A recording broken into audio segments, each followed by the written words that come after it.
did X, Y, and Z. I need to compete with Scott. Scott's running 10 companies. I need to run 10 companies. No, I need to do what works for me, figure out what works for me, and do that. And keep everything in a 1 to 2 year horizon. Because I had a 10-year plan until 30, right? I had a 10-year plan until 25.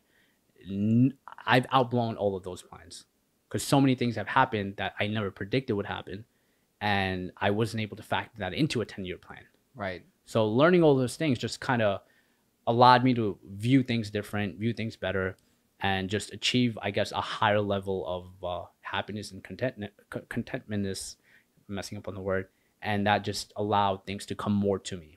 And like even now, I work the least, like the last 2 years, I've worked the least in my life, right? In terms of hours put in, but I've made the most money. Hey, same. I feel that. You know what I'm saying? Yeah, like, exactly. Like even this year, I've worked the least in my whole life. This 6 months, I've worked less than probably my last 4 years combined, right? But I made the most amount of money in terms of. And you've probably been the happiest. Yeah, exactly. Right. Instead of, we live in a hustle culture where it's like work, break, work. Okay, but like, where are you going? What are you doing? Yeah. Where's the direction headed towards? Yeah. And once you get that direction and when you know where you're going, what the end goal is for that time period, right, you start having a better control of things. Start having a better control of yourself instead of just going at a fast pace, but not going anywhere. Yeah. I'd rather be on the right road going slow and being happy than going and moving a million miles per second. Yeah. That's what, do you ever listen to Naval? Yeah.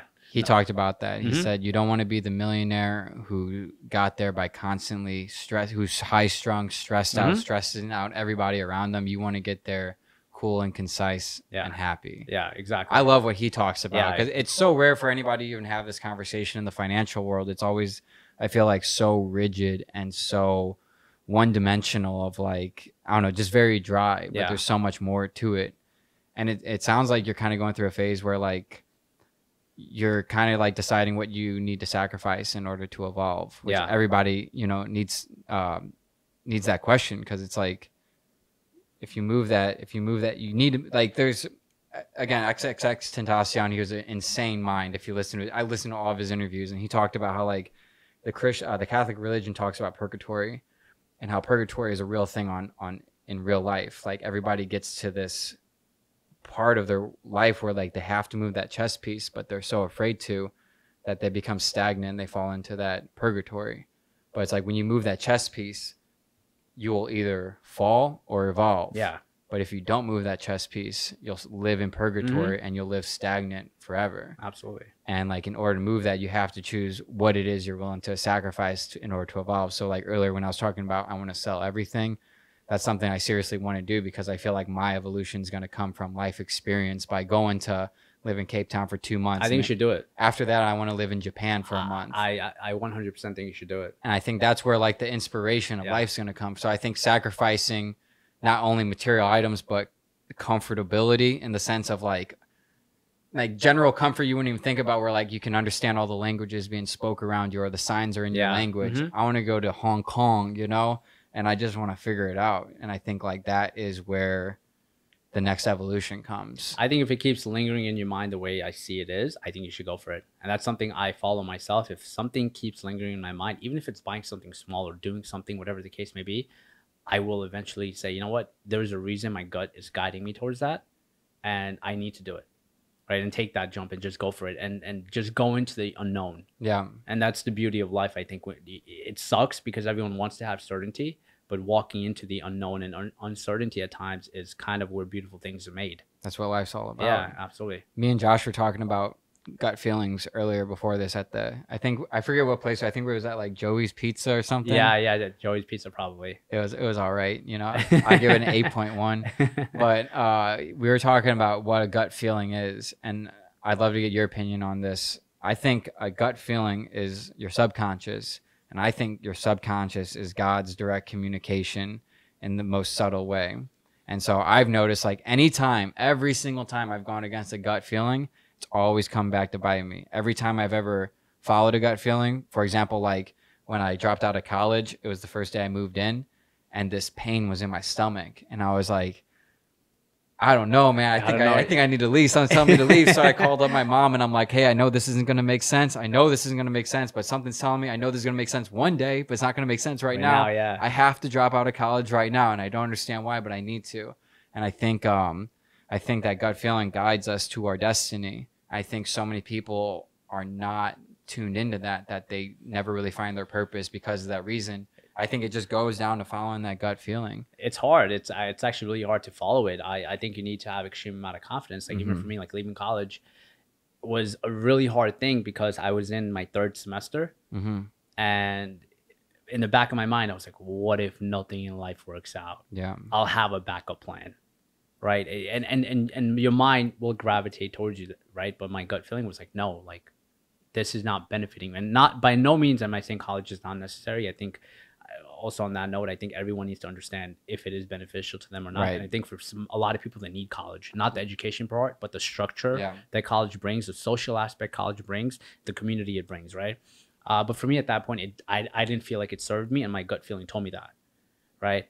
And leaving was very hard because of the what if nothing works out. And I was like, wait, so what are my core values? My core values are this is where I want to be. This is how I envision my life to be. Can college help me? No. Will it help me? No. I'm letting fear speak into it. My gut's telling me this, and I, dove into it. And over the years from like 19, 20, 21, I started learning more about following that gut feeling, following that intuition. And I believe it is all energy. It is all spiritual, where life is trying to guide you in the path. Yes. And that path, may look bad at first or may look terrible at first, but long-term wise over a course of 5 years, and I have a saying with me with everything, play the long-term game. Like I have it in my notes, play the long-term game. Yeah. So when something looks bad now, you look out 5-10 years, it looks beautiful. Yeah. So when my gut tells me to do something, right, and it keeps telling me, not one time, over and over and over again, I'm like, listen, man, I got to listen to this gut right now. So that energy and spiritual stuff, I think, is real, and everyone should follow it. I think it's like a muscle. Like the more you work it out, the stronger it gets. Yeah, and you got to keep it clean. You got to be level-headed. Can't let emotions and everything play a role. I think when you feel healthy, you feel good, you feel aligned, your gut will play the best role and give you like clear answers. Yeah. I remember I found an old I remember the day I Googled, do I need to go to college while I was in college? Because I never Googled that before. All my brothers went to college. Yeah. My parents went to college. I thought it was like something you had to do. And I remember I ended up, after I Googled it, I looked at it, and then I was like, rap has like shaped my life so much. But there was a Logic line where he was like, most of these people are paying tuition when they should have just listened to intuition. Now they're wishing they were switching up their lifestyle. And I remember I wrote that on a piece of paper and put it under a random keyboard. And I found that photo the other day, and I've been told angel numbers are 444. When I took the photo at the top, it says 444. Oh, no way. Right when I said that. And then like when it comes to intuition, it's so weird because like there is that voice in your head that, and sometimes you just do it just so it'll shut up. When I started one product drop shipping, or when I thought of it, like it was in a creek. Did I ever tell you this story? No. I was like in a creek with my friends, and all of a sudden it felt like a literal like thought from an angel came and hit me in the head. Like that's how powerful it was. Wow. Because my whole brain started heating up. I remember like feeling it getting really hot, and it kept saying one product drop shipping. So in the morning I was thinking about that, and I was like, there might be something to that. Let me Google it. And there was nothing on Google. I launched a store. It kind of worked for a little bit, but then I shut down to move to LA to be an Uber driver. But the thing with that is while I was driving Uber, dude, that same thought kept pounding me in my head. Yeah. There's something to one product drop shipping. Keep going. And then just to shut up that voice, I ended up launching, and that ended up being my first successful store, which took me from Uber driver to drop shipper to YouTuber to Shopify affiliate to everything I'm doing now, all because all because I listened to that gut. And so like, I think anybody listening right now, they know there's some, like Jordan Peterson said, the root of 99% of people's problems is they're not doing what they know they need to be done. Absolutely. When it needs to be done. It's hard too. That's another thing. It's really hard. But I think that's a great point you brought up, how you went from Uber driver to next stage. I think that's a pretty interesting thing, because a lot of people see successful individuals at a level and they're like, I want to do what he or she does. But they don't understand the way that person got to that point is making the first move. The first move leads to the second move, leads to the third open door, fifth open door, seventh opportunity. Like, for example, in my situation, having a SaaS business, I never thought I would have a SaaS business. This started from one door of trading leading to another door to having momentum, to now having cash flow, to having money, to be able to be in this situation. So a lot of people that feel stuck, the only thing you have to do sometimes is move. Make one move, do something. Once you start moving and building momentum, that momentum starts increasing and starts taking you to higher and higher frequencies, just like the way you are at right now. And with this frequency you're moving at, you'll go to a higher and higher frequency, which all started from that first initial move. Yeah, and the first initial move was dropping out of Yeah. college. Let's be clear. I spent a year as a busser before I became an Uber driver. So I was really going through it. But again, it's like you said, it's like that path. So many people are scared of the path unknown and the path less traveled, that they're not willing to make that chess move piece. Exactly. And always stay stagnant in that one spot. And again, I think everybody should just make that move. Yeah. Once again, it's hard too, you know. I think some people need a support system around them to make a move, and some people are brave enough to do it themselves. Yeah. Right. So I get it from some people's point of views that are unable to make certain moves too. Yeah. Yeah. But that's what life's about. If you're not evolving, you're falling into that purgatory. Exactly. I agree. Yeah. And that's what it comes back to. So I think we should wrap this up, since we got we're approaching 2 hours. Yeah, I know. I realize. So I say we should hit that 2 hour mark. So what do you want the people to know in terms of what you're working on right now and what you have in the future? So right now, the main thing that I have going on is TradeZella, right? People that follow me have seen it. It's a tracking tool. So the goal we have with it, like I said before, is we are trying to empower retail traders, right, to become successful, period.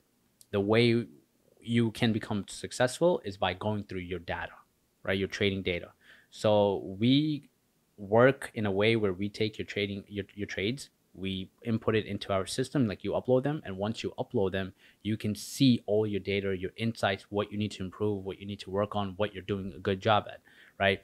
We've also included like education components. We've also included things to help you become a better trader. We've done boot camps, things like that. So we're taking the average trader and we're telling them, hey, this is how you track your trades. This is what you should look for. This is the right systematic way to trade, right? We're not going to tell you, come here and buy, you know, this stock and it's going to go up eventually. No, we're going to show you a systematic, boring way. Once again, a boring, systematic way to make money, because trading is not fun.